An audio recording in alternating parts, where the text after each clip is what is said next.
Hello, welcome back. Last time we were creating this plane, but it was full of faces that we didn't want it to be full of. Inside, there's faces, bad faces. So in this episode, we're going to make it so that's hollow.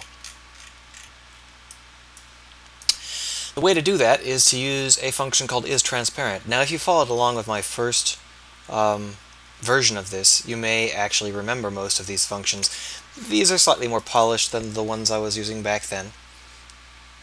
And I said that I was going to get to noise fields in episode 3, but it looks like that's more like episode 5. I'm taking this at a much slower pace with smaller um, individual lessons are much shorter, which is good. That's the better way to do it. So what we're actually going to do here is we're going to build another, instead of just build face, we're also going to have a public virtual bool is transparent. Int x, int y, int z. We also are going to need a lot of other things to support this in the near future, so we might as well do them now. Public virtual byte, get byte, int x, int y, int z. If x is less than 0, or y is less than 0, and I'm going to need an extra parenthesis, there we are, or z is less than 0, or y is greater than or equal to world.currentWorld.height, or x is greater than or equal to world.currentWorld.width, or z is greater than or equal to world.currentWorld.width. There we go. So if any of those things are true, then our byte is going to be 0. It's going to be an error.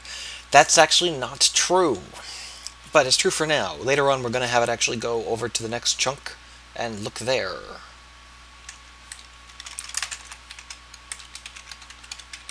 Like so. So here in isTransparent, we're going to need to have a set of arguments. A set of arguments, what am I talking about? Byte brick equals get byte xyz.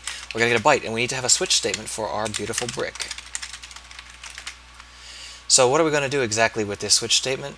We have actually a lot of options here, but since we only have 2 bricks right now, 0 and 1, we're only going to default to those.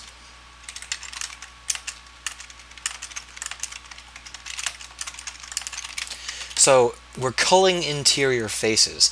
So the idea here is that if this face is pointing at another opaque brick, we don't need to draw the face on either brick.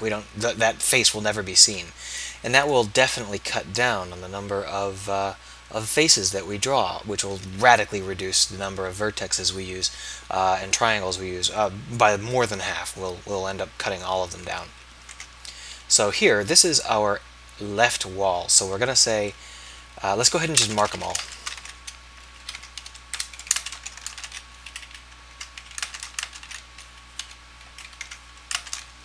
Actually, I don't believe this is true. I think I've got those reversed. Yeah, y is up, not down.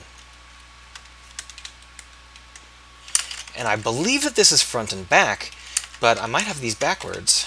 Whatever. I do have them backwards. There we go. That was the error I was making in the original series, by the way. So if it's the left wall, if it is the left wall, then we have to check to the left. So if not is transparent, x minus 1 y z, then draw the face. If not is transparent, x plus 1 y z, then draw the face. Simple enough, right? And we just keep doing that. Except, of course, we have to point in the correct direction each time. So here we have y minus 1 and y plus 1. Here we have z minus 1 and z plus 1. So let's go ahead and contrast and... not all code paths return a value. Oh.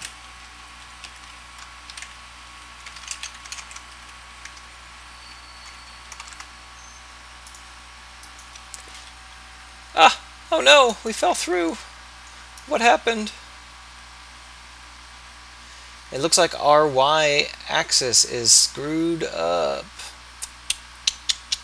And none of the other ones worked either. Everything didn't work. The things that are supposed to be transparent are opaque, and the things that are opaque are supposed to be transparent, and you know why that is? Because I have is transparent backwards. I must. No, that's correct. If it's empty, then it's transparent. Oh!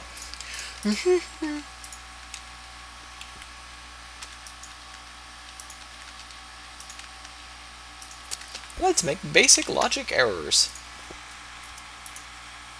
There we go, much better. So now you can see that this, oh well, the camera is upside down for some reason, but you can see that now it's hollow. There's no longer anything inside of it. But our collision mesh, well, still works fine. Oh, come on. But our collision mesh still works fine because it only relies on the exterior faces.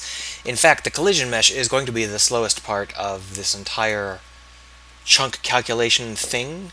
So it's good to keep the mesh is small for the collision mesh, and later on we're actually going to make a reduced mesh specifically for the collision system, because otherwise we'll be here all day recalculating that collision mesh, and it'll freeze for a second every time we do so. But there's an annoying problem here. I'm pretty sure that this should be returning a value. I think that what the problem is that range is exclusive, not inclusive. Yeah, there we go, much better. So now you can see that we have a fully functional screen here. You can't really see any of the bricks as bricks yet. They're just kind of faceless white blobs. But we've already got shadows and we've already got all that stuff. So next episode, what we're going to do is we're going to start to delve into the wild, wild world of noise fields. That's going to be quite an episode. So buckle your belts and sit tight, because that's going to be long.